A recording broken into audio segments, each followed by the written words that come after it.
kecewa karena jerih payahmu enggak dihargai manusia, berhenti menuntut upah di bumi. Upah sejatimu bukan di sini. Mereka tidak memperoleh apa yang dijanjikan. Mengapa? Sebab mereka merindukan tanah air yang lebih baik, yaitu tanah air surgawi, bukan Kanaan di bumi ini. Maka sebenarnya orang Kristen itu tidak memiliki tanah suci.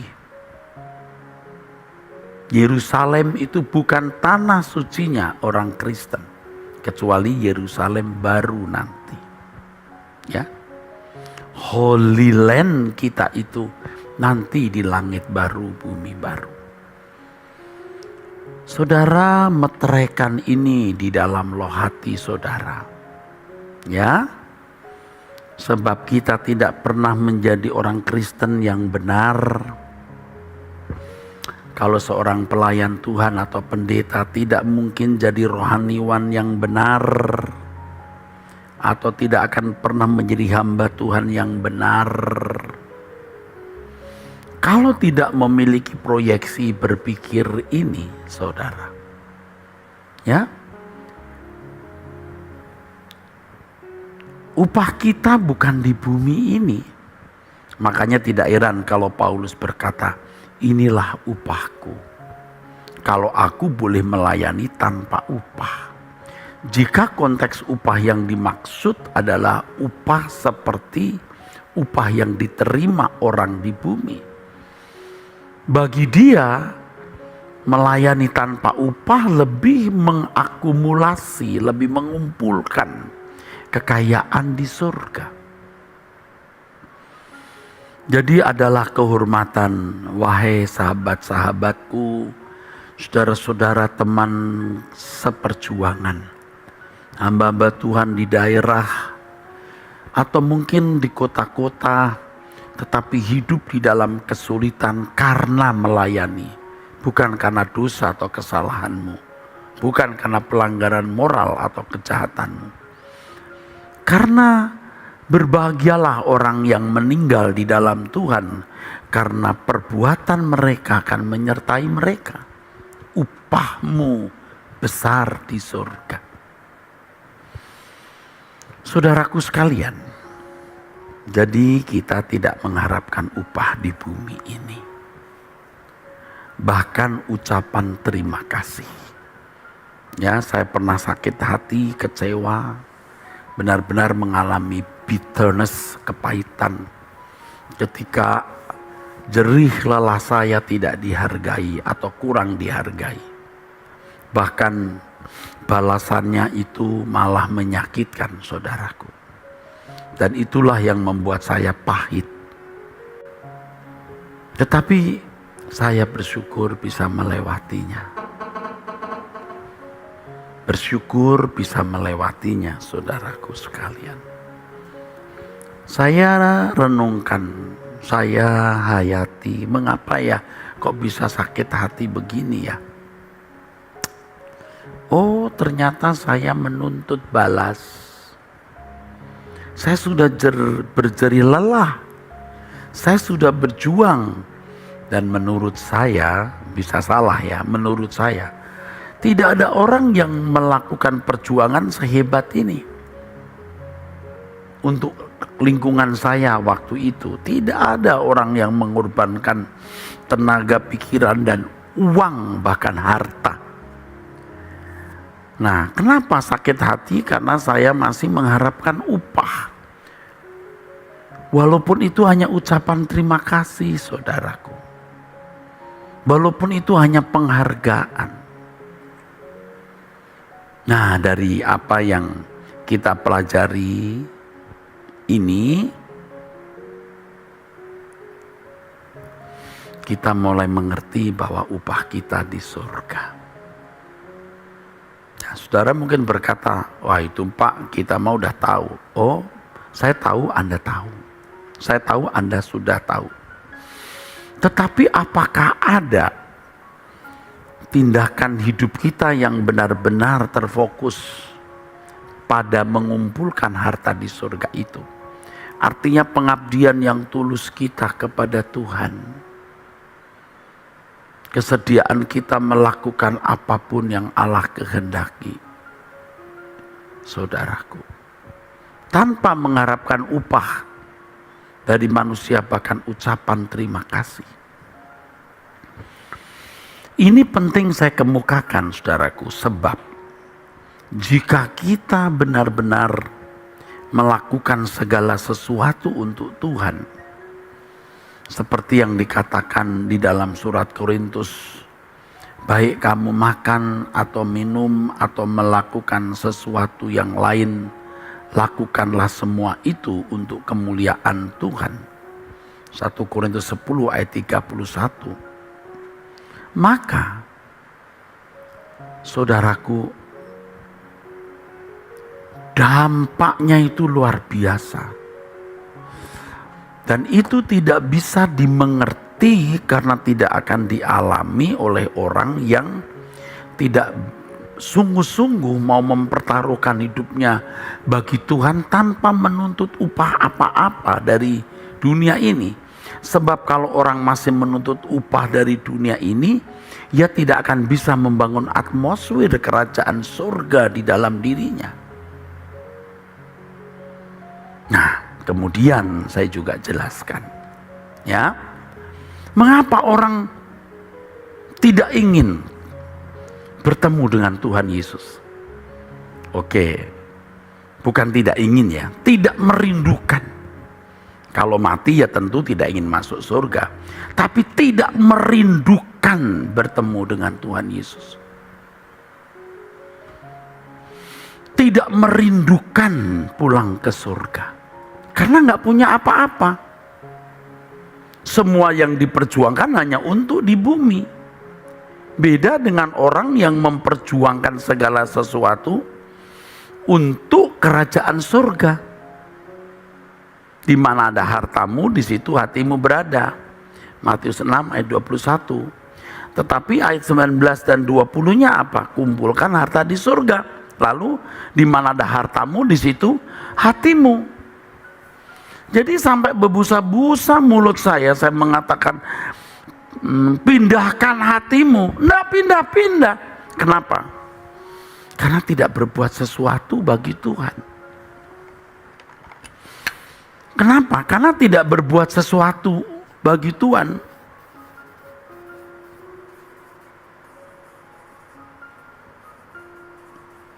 Apa sih yang harus dilakukan? Yang pertama, menyukakan hati Tuhan dengan perilaku hidup kita.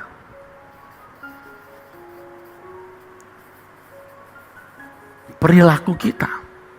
Ini dulu, jangan mau jadi aktivis gereja atau pendeta, jangan. Perilaku kita yang hari demi hari menyenangkan Tuhan. Lalu, nah di sini saya pakai satu kata yang pendek saja ya, salib. Korban tenaga, korban pikiran, korban perasaan, korban uang. Kalau sampai tingkat kita sampai tingkat di mana kita tidak punya apa-apa, rasa sakitnya kita dihisap. Kata dihisap itu kasar ya mungkin. Kita merasa mempertaruhkan apapun yang kita miliki. Nah, baru kita bisa memindahkan hati di surga, saudaraku. Jadi sampai mulut saya berbusa-busa, orang tidak bisa memindahkan hati di surga karena perilakunya belum benar. Untuk memiliki perilaku yang benar, hidup tidak bercacat, tidak bercela, ini juga sudah susah, berat. Sampai tingkat ini, saudaraku. Waduh, saudara, ini berat. Tapi percayalah, saudara akan menjadi orang yang benar-benar beruntung ketika saudara bisa menderita bagi Tuhan. Saya ini jadi pendeta sangat beruntung, saudaraku. Secara materi juga bisa beruntung. Dengan jumlah jemaat, dengan posisi sebagai pendeta yang bisa diundang sana sini, bisa terima persembahan, bisa mengambil uang perpuluhan. Saya jauh lebih nyaman dibanding seorang branch manager bank. Benar. Begitu easy, begitu mudah mendapatkan uang. Benar. Belum lagi kalau orang mempercayai saya lalu begitu mudah memberikan saya cek. Saya bisa uangkan uang itu tanpa pertanggungjawaban. Tetapi kita tidak mau melakukannya. Karena pekerjaan Tuhan hari ini membutuhkan uang yang begitu banyak. Bagaimana mungkin saya mau nilep uang? Pikiran, tenaga, semua kita arahkan untuk bagaimana orang mendengar Injil yang benar, kebenaran yang murni, sehingga mereka bisa benar-benar diubahkan, saudaraku. Ya. Kalau hanya menjadi orang Kristen, sudah banyak orang Kristen. Tapi kita mau benar-benar mengajarkan Injil yang sejati, sehingga orang mau berjuang dan betul-betul mengalami progresivitas untuk menjadi seorang yang tidak bercacat, tidak bercela, atau dikembalikan ke rancangan Allah semula. Fokus langit baru, bumi baru, lalu memaksimalkan potensi di sini untuk pekerjaan Tuhan.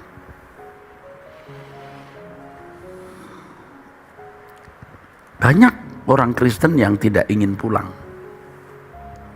Itu orang Kristen yang sesat.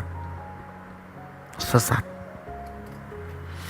Di Lukas pasal yang ke-15 kita membaca kisah mengenai anak yang terhilang, saudaraku. Apa yang terjadi di Lukas, di dalam kisah itu, saudaraku? Dia sadar bahwa dia harus pulang. Dia harus pulang ke rumah orang tuanya, saudaraku. Dia harus pulang dengan keadaan dia yang compang-camping, yang rusak itu, saudaraku. Dia harus kembali. Ya. Dia harus kembali. Dia harus bertobat. Dan dia harus kembali ke rumah orang tuanya. Nah, jadi kalau saudara mau bertobat, ya kembali kepada Tuhan, itu bukan hanya jadi orang baik-baik, lalu jadi anggota gereja, aktivis gereja, atau bahkan jadi pendeta. Jadi aktif, jadi jemaat baik-baik, jadi aktivis gereja, bahkan jadi pendeta. Tapi tidak pingin pulang ke surga, masih terhilang dia. Dia masih terhilang. Tapi sedihnya hari ini standar Kristen sudah begitu jauh, begitu rusak, saudaraku.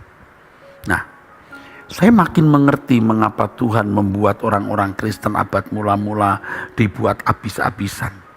Supaya hatinya hanya diarahkan ke kerajaan surga. Itu maksudnya. Nah, kembali ke di sini ya, saudaraku. Ini. Karena tidak berbuat sesuatu. Bagaimana menggarap perilaku ini? Wah, ini penyalipan daging ini, saudara. Berat. Lalu menjadi anggur yang tercurah, roti yang terpecah. Di sini berat. Tetapi kalau kita melakukannya, kita bisa mengalami itu. Kita baru bisa menghayatinya. Kalau kita masih merasa memiliki sesuatu di bumi ini, apakah itu ya harta, uang, dan turunannya itu kehormatannya. Harta, uang ini kan akar segala kejahatan. Nanti turunannya ya kehormatan, pujian, sanjungan, dan lain-lain, saudaraku. Kalau kita masih merasa memiliki sesuatu di bumi ini, ya kita tidak ingin pulang. Nah, itu takut saya, saudara. Kalau mulai asik dengan sesuatu, ini ada yang salah dalam hidup saya. Nah, ini saya mulai takut, saudara. Nah, jangan saudara pikir saya tidak punya perasaan takut. Takut saya. Jadi takut saya bukan takut apa, saudaraku. Saya takut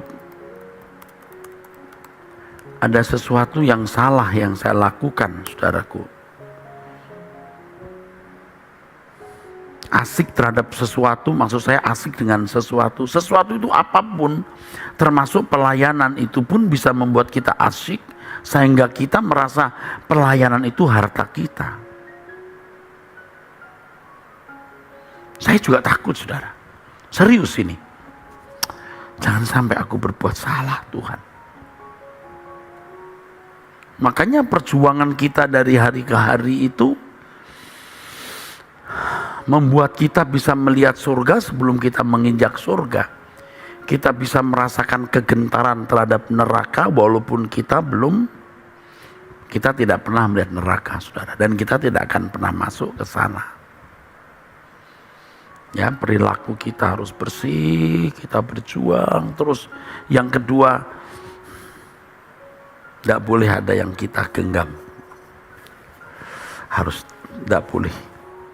Kalau kita megang sesuatu jangan erat-erat, kalau lepas sakit. Ya, saudaraku.